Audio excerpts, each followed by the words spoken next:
बोली बोली शंकर भगवान की जय हो। गुरु महाराज की जय हो। नीलम दीदी हरेंद्र भैया की जय हो। देखी बहुत सुंदर शिव चर्चा लागल बा।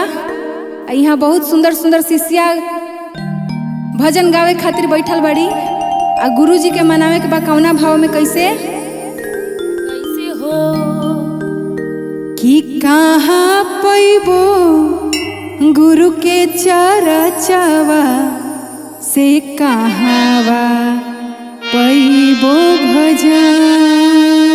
जय हो। जय हो। अरे कहाँ पैबो फूलवा अपतिया से कहावा पैबो चरण। कैसे कहे के बा कि कहाँ पैबो गुरु के ज्ञानवा से कहावा दर्शन ना। गुरु के ज्ञानवा कहाँ दर्शन ना। अरे कहाँ पैबो फुलवाया पतिया कहावा भमिया धतूर। कहाँ पैबो फुलवाया पतिया कहावा दर्शन हो। कहाँ पैबो गुरु के ज्ञानवा से कहावा दर्शन ना। वो गुरु के ज्ञानवा कहावा दर्शन हो। जय हो शंकर भगवान की जय हो। क्या बात है। और कैसे कहे के बा चर्चा पैबो गुरु के ज्ञानवा से काशी पैबो दर्शन। अच्छा पैबो गुरु के ध्यानवा काशी पैबो ना। चर्चा पैबो गुरु के ज्ञानवा से देवो घर पैबो दर्शन। चर्चा पैबो गुरु के ध्यानवा घर पैबो ना। अरे बाग पैबो फुलवाया पतिया जंगलवा भूमिया धतूर। कहाँ पैबो फुलवाया पतिया कहावा गए हो। अरे बाग पैबो फुलवाया पतिया जंगलवा भूमिया धतूर। फुलवाया पतिया भंगिया औरी धतूर। औरी कैसे कहे के बा अरे की है दी है अमर सुहागवा से की है गोदिया लाल। दिहे दिहे अमर सुहागवा दिहे दिया। अरे की है दी है दहिया माला कड़ी से की है मुखवाया। दिहे दिहे दहिया मंगतवा की है तेरे होता। अरे की है दी है अमर सुहागवा से की है गोदिया लाल। दिहे दिहे अमर सुहागवा दिहे गोदिया माँ। की है दी है दहिया माला कड़ी से की है मुखवाया। दिहे दिहे दहिया मंगतवा की है गोदिया माँ। अरे की है दी है अरे की है दी है दहिया फल कड़ी से की है मुखवाया। अरे की है दिहे दहिया मंगतवा मुखवा दरना। अरे कहाँ पैबो गुरु के ज्ञानवा से कहावा दर्शन ना। अरे कहाँ पैबो गुरु के ज्ञानवा कहावा दर्शन ना। और कैसे कहे के बा कविता दीदी कैसे कहे के बहू भोला दी है अमर सुहागवा से गौरी गोदिया लाल। भोला दी है अमर सुहागवा का गौरा गोदिया हमार। अरे गुरु दी है अमर सुहागवा से गोदिया गौरी लाल। गुरु दी है अमर सुहागवा का गौरा गोदिया हमार। पोती दी है, अरे पोती दी है दहिया पलक करी से बेटावा मुखावा कथी दी है दहिया पलक करी कथी मुखवा हमार। अरे पोती दी है दहिया पलक करी से बेटावा मुखावा कथी दी है दहिया पलक करी कथी मुखवा हमार। अरे चर्चा पैबो गुरु के ज्ञानवा से उहावे गुरु दर्शन पैबो गुरु के ज्ञानवा कहवा गुरु दर्शन। अरे चर्चा पैबो गुरु के ज्ञानवा से काशी में दर्शन। बोलिए शिव गुरु महाराज की जय चर्चा में आइला ह तो बातचीत कम कर, गुरु जी में ध्यान लगाव, चपर चपर बतिया नाई बंद कर। हाँ के ना बा ई हमर सब बहिना तो गावेली, आ धर्मेंद्र भैया के जो बहिन आवेली वो खाली चपर चपर बतियावेली। तो ध्यान कर कि शिव गुरु के दरबार में आइला ह, दया ना ध्यान लगा लो, चर्चा करो। गुरु जी में ध्यान लगाव।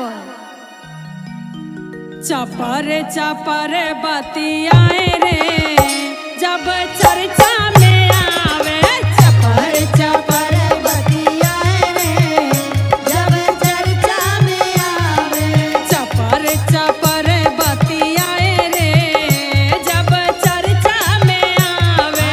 चपर चपर बतियाए रे जब चर्चा में आवे, चर्चा में आवे शिव चर्चा में आवे, चर्चा में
बाड़ी वो बचपन से महादेव जी के बहुत बड़ भक्त बाड़ी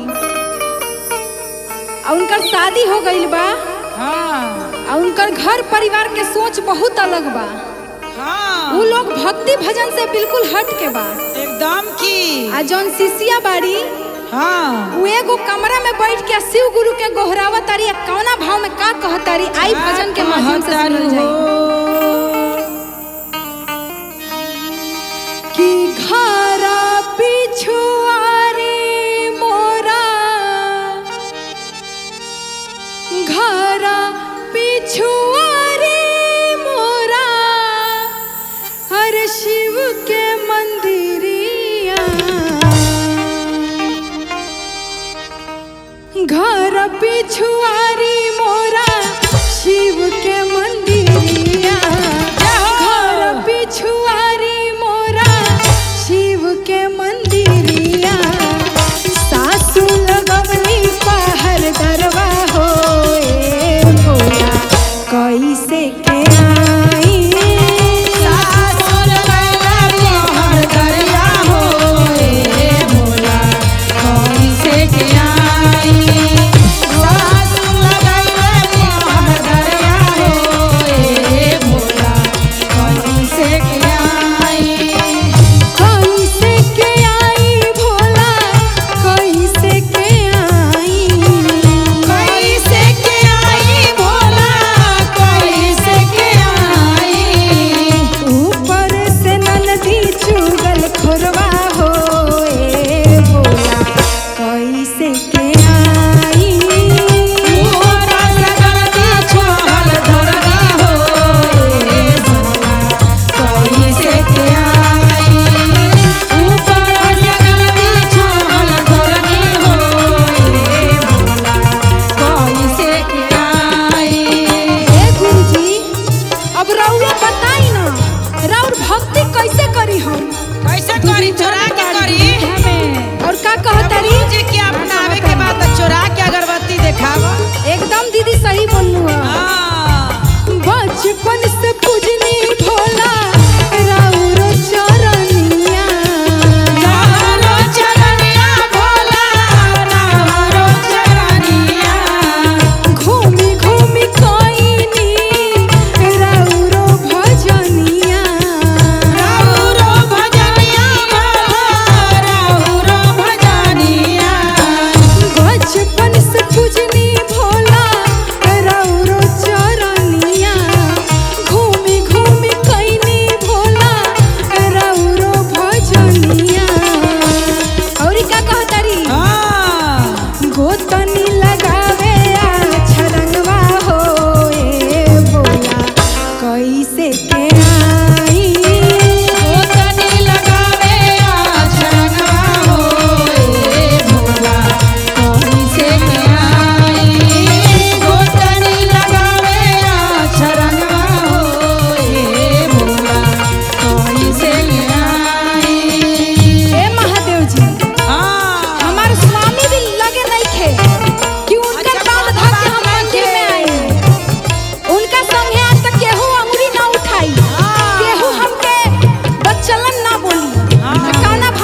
बोली शंकर भगवान की जय हो। सबसे पहले देवाधिदेव महादेव के चरणों में मेरा प्रणाम है, मेरा प्रणाम स्वीकार हो। 3 सूत्र देने वाले साहिब दीदी के चरणों में मेरा प्रणाम स्वीकार हो। और जितने भी शिव गुरु भाई, शिव गुरु बहन मुझे सुन रहे हैं, देख रहे हैं, सभी के चरणों में मेरा बारंबार प्रणाम है और मेरा प्रणाम स्वीकार हो। जब 3 घंटा का चर्चा होता है तो उसमें शिव चर्चा बहुत ज़रूरी होता है बहना।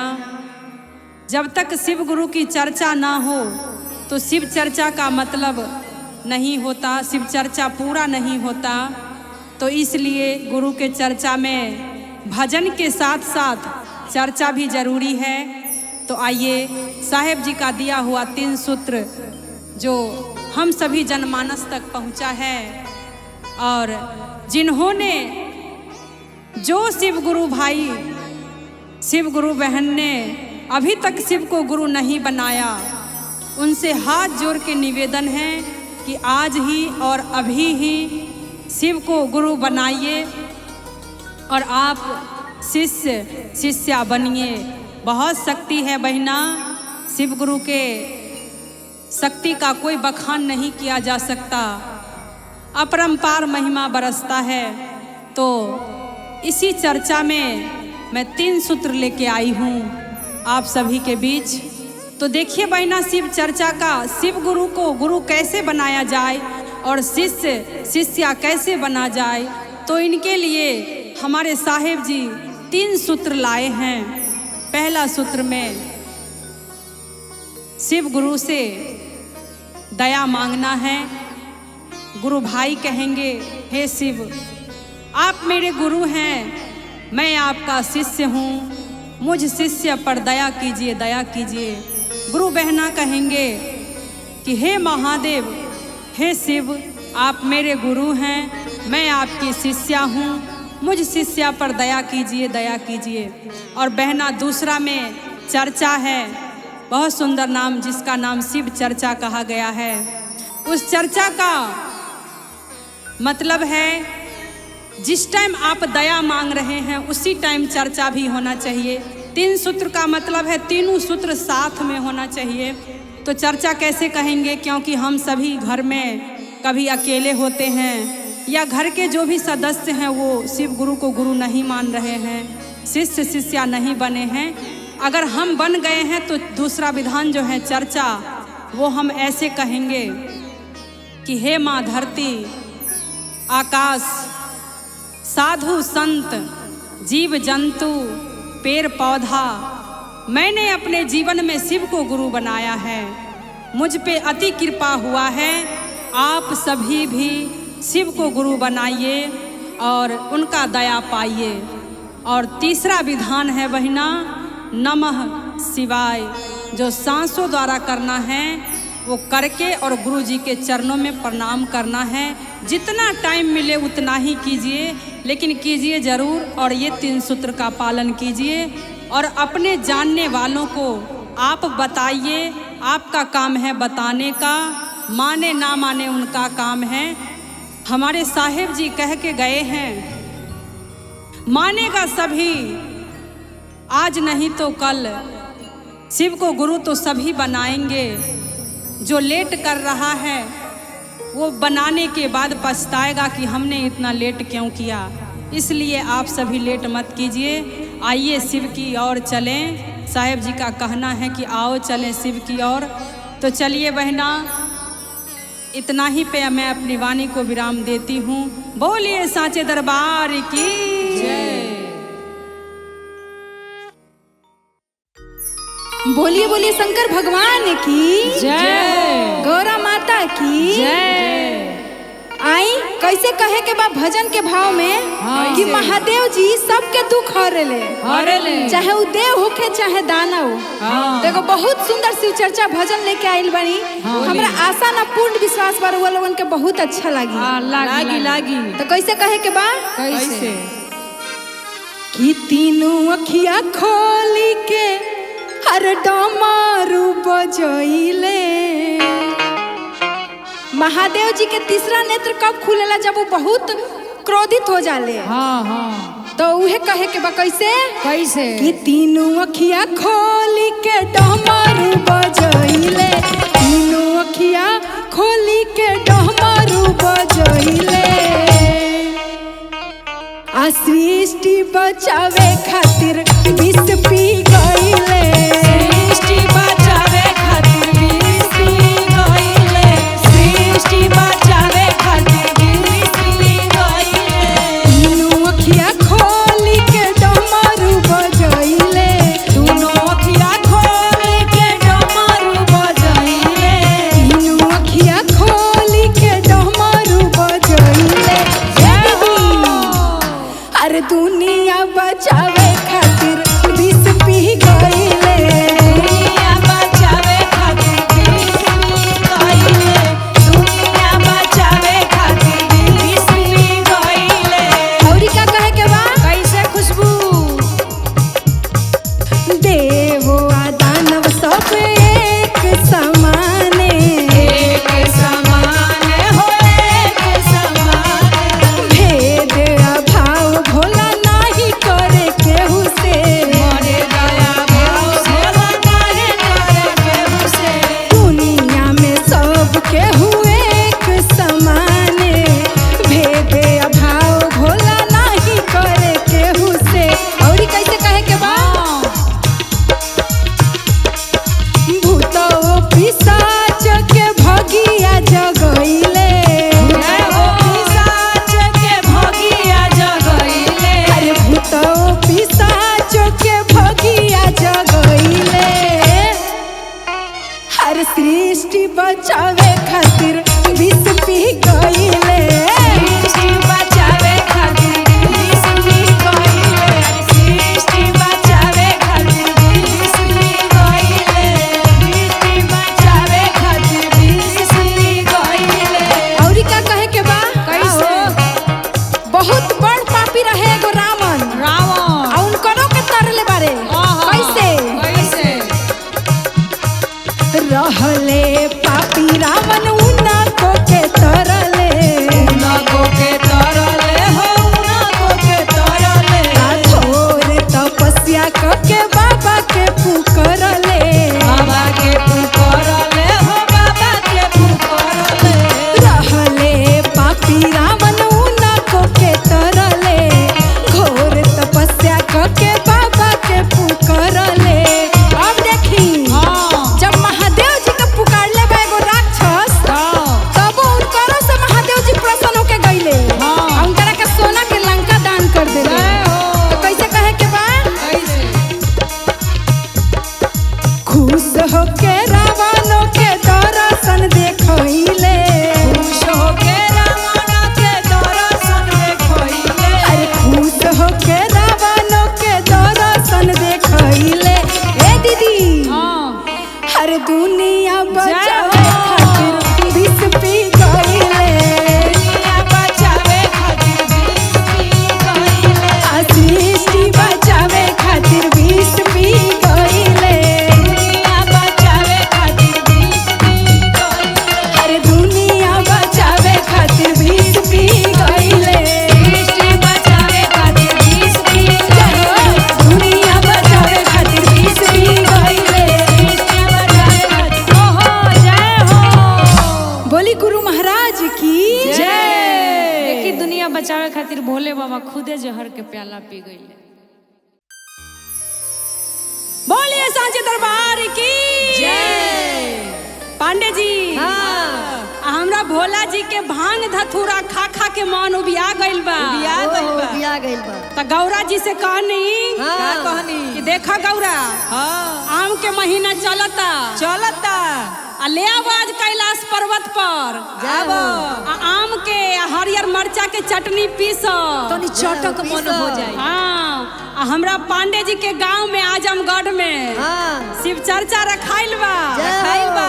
आ ओई में हम आइल बानी हाँ त सुनावा तनी पांडे जी के आवाज में। हाँ सुनावो। आ रा रा रा रा रा रे रे रे रे रे रई रई रई रई रई रई रई रई और रई रई रई रई रई रई रई रई रई। जय हो। कच्चा कच्चा आम और हरियर मरचैया चटनिया ए गौरा सिलवट पे पिसा। जाओ जाओ। कच्चा कच्चा आम और हरियर मरचैया कच्चा कच्चा आम और हरियर मरचैया चटनिया ए गौरा सिलवट पे पिसा। चटनिया ए गौरा सिलवट पे पीसा। चटनिया ए गौरा सिलवट पे पिसा। ए गौरा सिलवट पे पीसा। कहवा से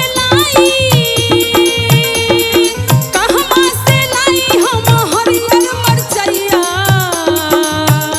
अरे कहवा से लाई हम हरियर मरचैया चटनिया ए भोला कैसे के पीसी। चटनिया ए भोला कैसे के पीसी। चटनिया ए भोला कैसे के पीसी। चटनिया ए भोला कैसे के पीसी।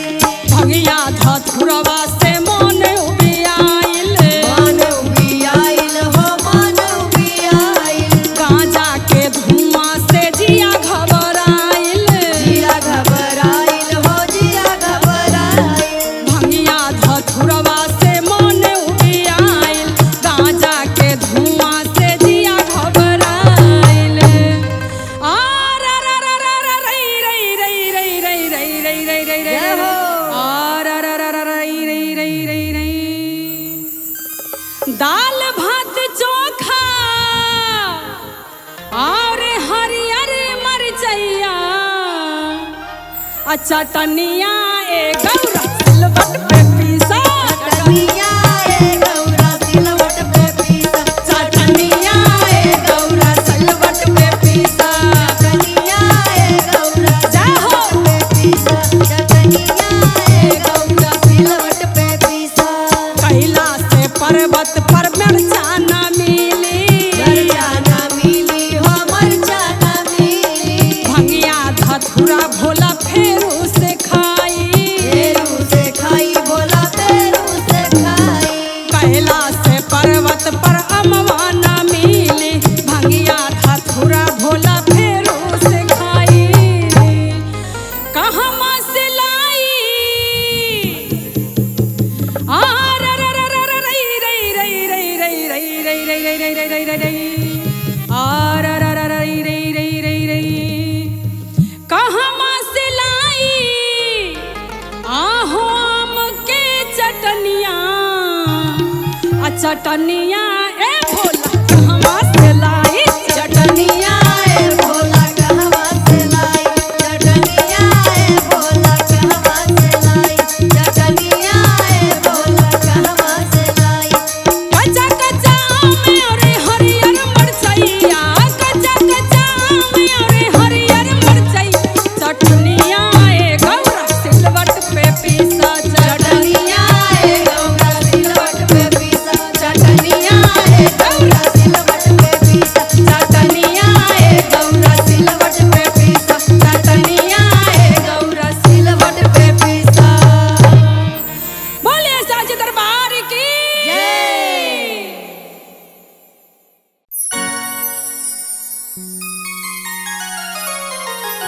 बोली शंकर भगवान की जय हो।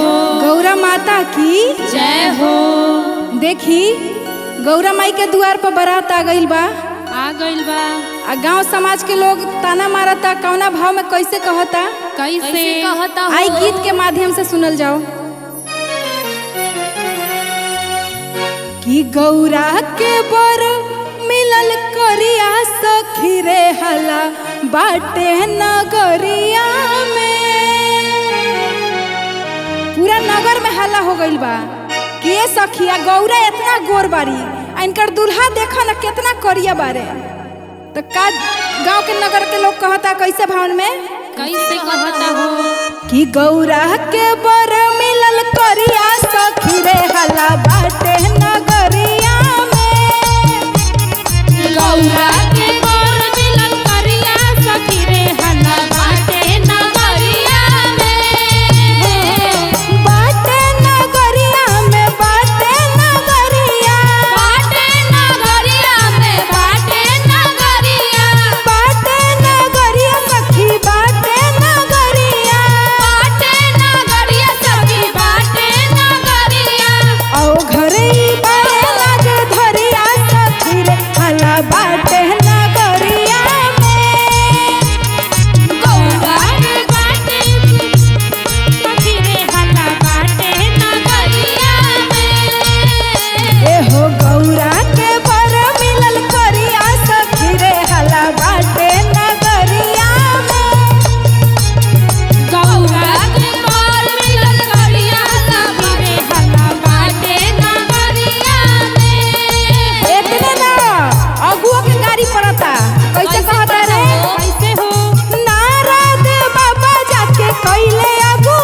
की जय हो। ऐसा अद्भुत जोड़ी देख के पूरा नगर के लोग परेशान बा। खुश बा